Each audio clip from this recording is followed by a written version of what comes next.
Types of network. Network छोटा हो सकता है या बड़े साइज का हो सकता है, जिसमें बढ़ के 100-200 कंप्यूटर हो जाएं या ज़्यादा कंप्यूटिंग डिवाइस हो जाएं। वो छोटे एरिया पे डिपेंड कर सकता हो, छोटे एरिया में हो सकता है या बहुत बड़े एरिया में हो सकता है। So size, complexity and geographical spread के अकॉर्डिंग नेटवर्क जो है वो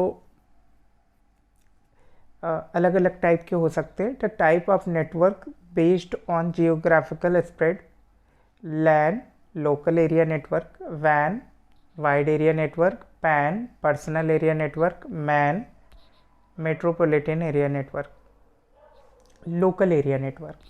लोकल एरिया नेटवर्क किसी कैंपस में, किसी बिल्डिंग में या किसी भी इंस्टीट्यूट, कंपनी के 1 किलोमीटर के एरिया में होता है। ये बहुत बड़ा नहीं होता। ये बेसिकली रिसोर्स जैसे प्रिंटर, हार्ड डिस्क, मोडेम और इस तरह के रिसोर्स शेयर के लिए बनाया जाता है। सो जो लोकल एरिया नेटवर्क होता है उसकी रेंज होती है सिर्फ 1 किलोमीटर। इतनी ही रेंज में होता है। ये एक कैंपस, एक बिल्डिंग के लिए डिज़ाइन किया होता है।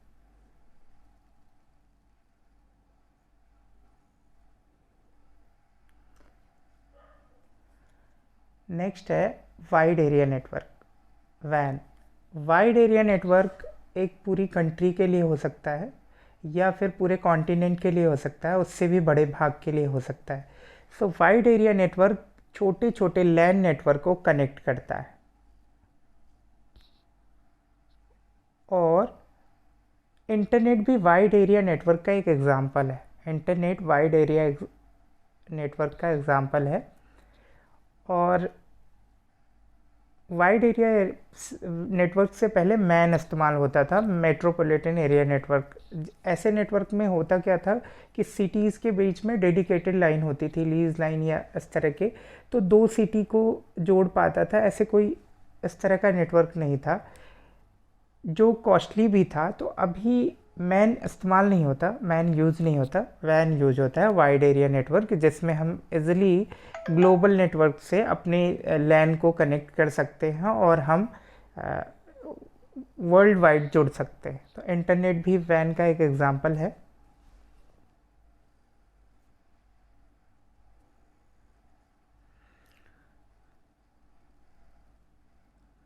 लैन और वैन में डिफरेंस देख लेते हैं।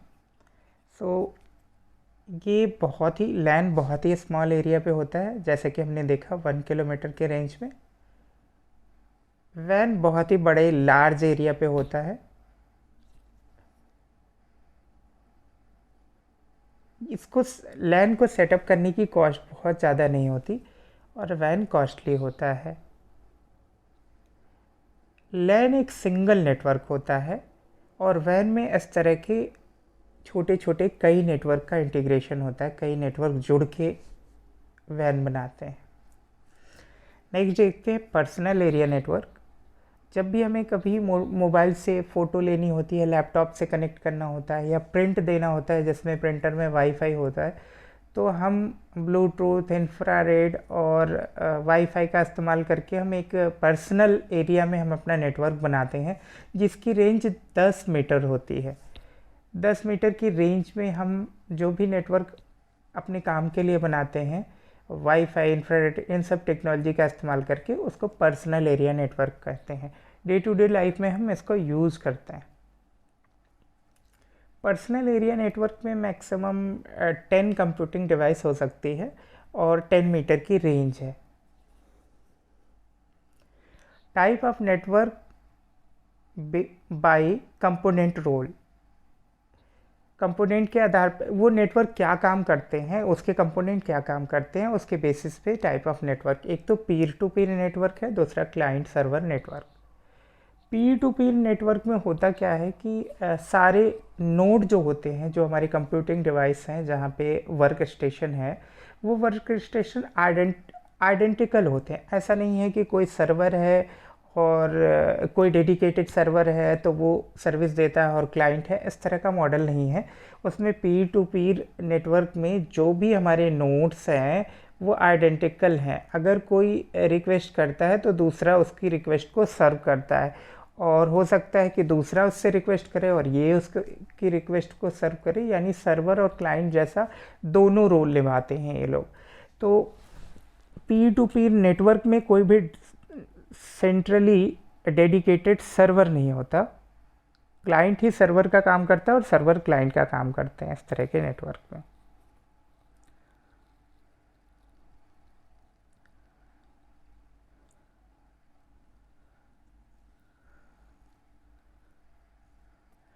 नेक्स्ट है हमारा client server network. Client server network को मास्टर स्लेव नेटवर्क भी कहते हैं, क्योंकि यहाँ पे एक क्लाइंट अपनी रिक्वेस्ट प्लेस करता है और सर्वर उसको पूरा करके देता है। क्लाइंट सर्वर नेटवर्क में एक डेडिकेटेड सर्वर होता है जो एक स्पेसिफिक टास्क परफॉर्म करता है, जैसे फाइल सर्विस दे सकता है, प्रिंटर सर्विस दे सकता है, या मोडेम सर्वर की तरह से काम कर सकता है, डोमेन नेम सर्वर की तरह से काम कर सकता है, सर्च इंजन जैसा काम कर सकता है। तो जो भी ये सर्वर क्लाइंट सर्वर मॉडल में जो भी सर्वर होता है वो नेटवर्क में किसी खास तरह की फैसिलिटी आपको प्रोवाइड करता है, और क्लाइंट उस फैसिलिटी को यूज़ करते हैं। एक वेब जैसे एग्जांपल है वेब ब्राउज़र क्लाइंट है। वेब ब्राउज़र कोई रिक्वेस्ट प्लेस करता है तो करस्पॉन्डिंग सर्वर उस रिक्वेस्ट को पूरा करके देता है। तो क्लाइंट सर्वर या फिर कहें मास्टर स्लेव नेटवर्क में एक डेडिकेटेड सर्वर होता है जो स्पेसिफिक टास्क परफॉर्म करता है। अब आगे देखते हैं, एक बार ब्रीफ में देख लेते हैं क्लाइंट सर्वर मॉडल और नेटवर्क और पीर टू पीर नेटवर्क में क्या डिफरेंस है। फर्स्ट में क्लाइंट सर्वर मॉडल में जो सर्वर होता है वो सिक्योरिटी, नेटवर्क की सिक्योरिटी की जिम्मेदारी रखता है, सिक्योरिटी कंट्रोल करता है। यहाँ पे पीर टू पीर नेटवर्क में कोई भी सिक्योरिटी को कंट्रोल नहीं करता। बस ऐसा होता है कि जो आपका वर्क स्टेशन है, जो नोड है, जो पीर है, उसकी सिक्योरिटी खुद की होती है। उसमें फायरवॉल है या फिर किस तरह का सिक्योरिटी सिस्टम है या एंटीवायरस है, वो है, लेकिन ओवरऑल सिक्योरिटी का ध्यान कोई भी नहीं रखता मैनेजमेंट। सर्वर जहाँ भी होता है उसको मैनेज करने के लिए एक टीम लगती है, क्योंकि सर्वर को बहुत सारे क्लाइंट को सर्विस देनी होती है, तो सर्वर बहुत बड़े एरिया में हो सकता है, ये एक पूरी बिल्डिंग जैसा भी हो सकता है। तो उसको पूरा मैनेज करने के लिए, उसको अपडेट करने के लिए टीम लगती है। यहाँ पे इस तरह की कोई बात नहीं है, क्योंकि डेडिकेटेड सर्वर नहीं है और उसको मैनेज और कंट्रोल करने के लिए कोई टीम नहीं लगेगी। पर्सनल जो भी पीर टू पीर नेटवर्क है उसमें जितना भी मेंटेनेंस आपके वर्क स्टेशन को चाहिए बस उतना ही करना होता है। इसमें यूज़र ही रिस्पॉन्सिबल होता है उसको सर्विस देने के लिए। क्लाइंट सर्वर पर डिपेंड करते हैं, क्लाइंट सर्वर मॉडल पे, लेकिन यहाँ पे clients are not depend on a central server. Central server पे क्लाइंट डिपेंड नहीं करते, क्योंकि यहाँ पे सेंट्रल सर्वर होता नहीं है। पीर टू पीर मॉडल में सब कुछ आइडेंटिकल होता है। जो भी वर्क स्टेशन है दूसरे वर्क स्टेशन को रिक्वेस्ट भेजता है, वो उसको रिक्वेस्ट पूरी करता है। सर्वर क्लाइंट सर्वर मॉडल में सर्वर को अपग्रेड किया जा सकता है जिससे उसकी परफॉर्मेंस अच्छी हो सकती है, लेकिन यहाँ पे अगर कोई मशीन सिस्टम से बाहर चली जाए तो सिस्टम थोड़ा स्लो हो जाता है, बाकी चीज़ें रुकती नहीं हैं। और क्लाइंट सर्वर मॉडल में अगर सर्वर फेल हो जाता है, सर्वर फेल हो जाता है तो फिर सारा सिस्टम स्टॉप कर जाता है। लेकिन पीर टू पीर मॉडल में अगर कोई भी एक मशीन फेल होती है तो सिस्टम स्लो हो जाता है, लेकिन सिस्टम फेल नहीं होता। यहाँ पे क्लाइंट सर्वर नेटवर्क में सर्वर का बैकअप कहीं स्टोर किया जाता है, ताकि सर्वर फेल हो जाए तो हम बैकअप अपना अपग्रेड कर लें, बैकअप हम डाउनलोड कर लें और फिर से काम हो सके। और यहाँ पे पीर टू पीर नेटवर्क में जो भी बैकअप होता है वो वर्क स्टेशन का होता है, अपने नोड का होता है, कोई इस तरह का सर्वर का बैकअप नहीं होता है।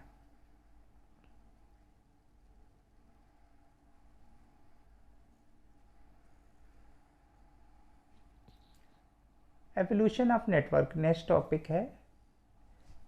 एवोल्यूशन ऑफ नेटवर्क शुरू में advance research project agency net, आरपा net जिसे कहा गया है, इसको यूएस डिफेंस डिपार्टमेंट ने, यूएस डिपार्टमेंट ऑफ डिफेंस ने इसको स्पॉन्सर किया कि हमारे लिए कुछ कम्युनिकेशन के लिए आप नेटवर्क डिज़ाइन करिए। इन्होंने अपने रिसर्च से सेना के लिए, उनकी आर्मी के लिए, डिफेंस के लिए एक नेटवर्क डिज़ाइन किया जिसको बाद में आरपा नेट कहा गया। और ये नेटवर्क बेसिकली इंटरकनेक्शन और कम्युनिकेशन के लिए था कि हम सेना की टुकड़ी को या फिर बेस स्टेशन को आपस में कम्युनिकेट करा सकें। तो उसके लिए जो advance research project agency network ने आरपा नेट बनाया, वो आरपा नेट बस सेना के यूज़ के लिए था।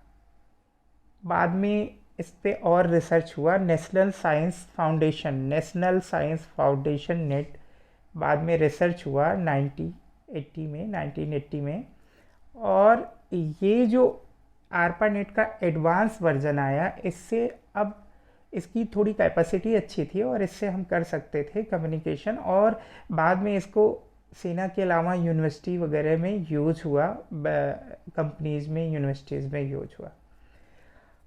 ये थोड़ा आरपा नेट से अच्छा था और कम्युनिकेशन और सिक्योरिटी भी इसकी इन्हेंस थी। आज की लाइफ का जो इंटरनेट है वो एक्चुअली 1990 में स्टार्ट हुआ, और ये आरपा नेट और नेशनल साइंस फाउंडेशन दोनों के मिलने से बना, दोनों को मिला के बनाया गया। और ये पब्लिक यूज़ के लिए बाद में चल के आज का इंटरनेट बना इससे।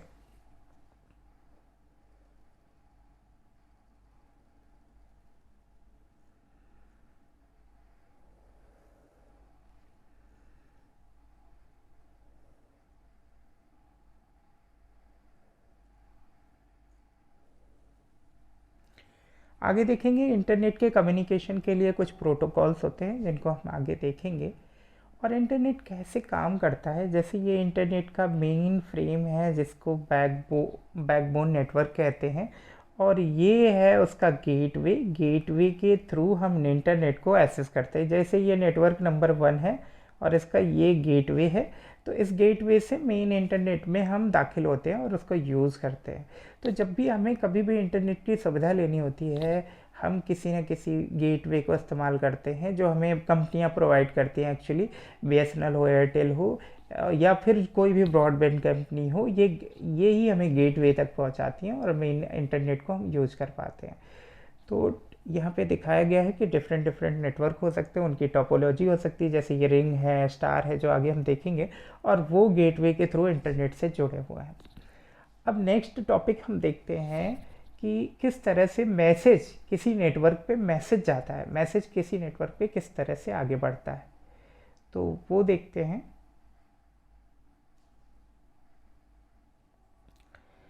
तो सबसे पहले जो भी मैसेज है वो हमारे कंप्यूटर में, जो होस्ट कंप्यूटर है जहाँ से भी हम मैसेज भेज रहे हैं, हमारा वर्क स्टेशन है, कंप्यूटिंग डिवाइस है, कुछ भी है, वहाँ पे एक बड़ा मैसेज स्मॉल पार्ट्स में तोड़ दिया जाता है जिसको हम पैकेट्स कहते हैं। तो पैकेट्स के अपने अपने नंबर होते हैं, 1 2 3 4, सपोज 10 तक नंबर हैं, तो हमारा एक बड़ा मैसेज 10 नंबर्स में तोड़ दिया जाता है। अब ये पैकेट नेटवर्क पे राउट होंगे, राउट का मतलब ट्रेवल करेंगे, एक दूसरे जगह से नेविगेट होंगे। तो पैकेट पे मैक एड्रेस भी होगा, वो एड्रेस होगा जहाँ पे पैकेट को जाना है, एक एड्रेस होगा जहाँ पे पैकेट को जाना है। तो इस वजह से रास्ते में जितने भी राउटर्स होंगे राउट करने के लिए, वो उसको उधर की ओर भेजते रहेंगे शॉर्टेस्ट पाथ दे के जहाँ उसको जाना है। इस तरह से 10 पैकेट अपने पाथ पर आगे बढ़ेंगे। अब जो कंप्यूटर जहाँ पे हम जहाँ के लिए हमने वो मैसेज किया है, वहाँ पे एक एक करके वो मैसेज इकट्ठा होगा। हो सकता है कोई पैकेट लॉस हो गया हो, तो जैसे ही पैकेट लॉस हो जाएगा वहाँ से फिर से एक रिक्वेस्ट आएगी और जो सेंटर कंप्यूटर है वो पैकेट अगेन भेज देगा। उसमें अगर मैसेज लॉस नहीं हुआ लेकिन मैसेज के अंदर कोई भी एरर आ गया है, नॉइज आ गया है, जिसकी वजह से वो जो स्मॉल पैकेट है मैसेज का, उसमें मैसेज ही गलत हो गया, तो इन केस में error detection, error technique, error correction, error detection की जो टेक्निक है उसको इस्तेमाल करके वो एरर पहचाना जाएगा और एरर ठीक किया जाएगा। उसके बाद सारे पैकेट एक साथ जोड़े जाएंगे, क्योंकि पैकेट पे पैकेट्स के नंबर है, तो जो कंप्यूटर है जहां वो मैसेज अराइज होंगे वो पैकेट जोड़े जाएंगे और एक्चुअल मैसेज को रीड किया जाएगा। तो ये तरीका है कि नेटवर्क में किस तरह से मैसेज जाता है पैकेट के फॉर्म में। पैकेट कोड्स जो बिट्स होती हैं उनकी एक्सट्रीम होती है कि 0101 की बिट होती है, बट पैकेट का अपना ही एक तरीका होता है कि उसमें हेडर होगा, फुटर होगा, किधर जुड़ेगा, तो इस तरह के, और एड्रेस होगा, इस तरह के इंफॉर्मेशन होते हैं।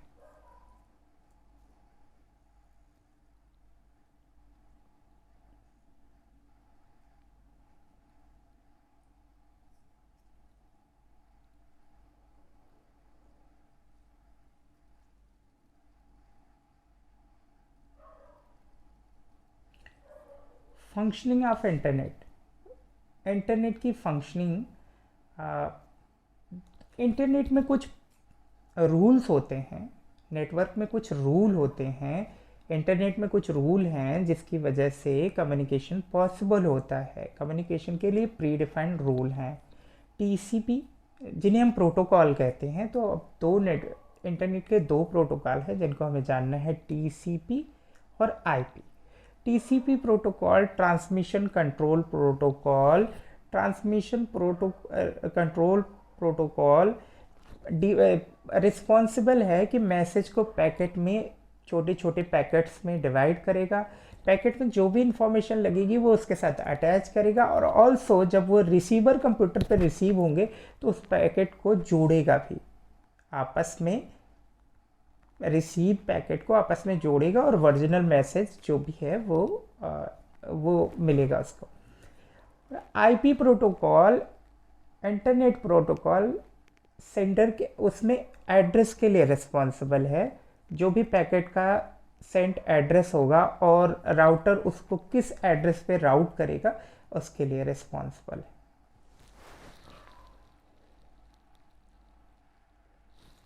बाकी हम नेक्स्ट लेक्चर में देखेंगे।